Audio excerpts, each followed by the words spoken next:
What's this obsession we as Kovacs players have of chasing scores? For me at least, Kovacs is about improving in-game and not improving your score. So a lot of people change their FOV, sensitivity, stuff like that just to get better scores in certain scenarios that are more favorable, and I think this is a completely the wrong approach because you're addicted to getting higher scores rather than actually improving. That you get diamond in Voltaic doesn't mean you're a good aimer all of a sudden. If your high score is 50 and all of a sudden you get 60 on average, that means you're improving.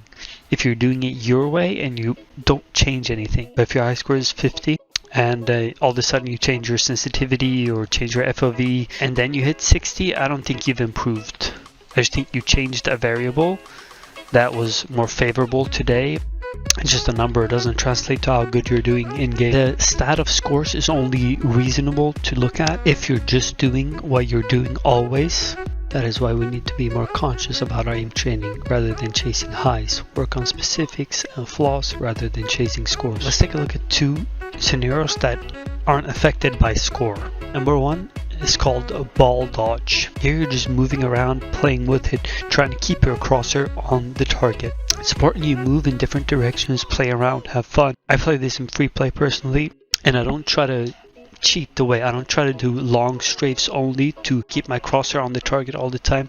I switch things up. I make things difficult for me. I change things up. I jump. I do sideways. I go back and forth. Everything.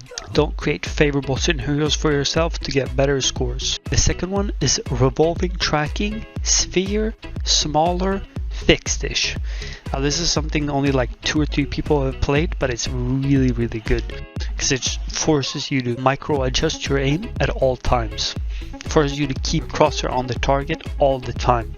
So the positives with these types of scenarios is that when you're moving or something's happening or recoil or whatever's happening, you're always trying to micro adjust and keep your crosshair on the target at all times. Instead of playing the same scenarios over and over again, just to like get some sort of validation that you're improving or you're doing something because you have a blue diamond next to your name, you know?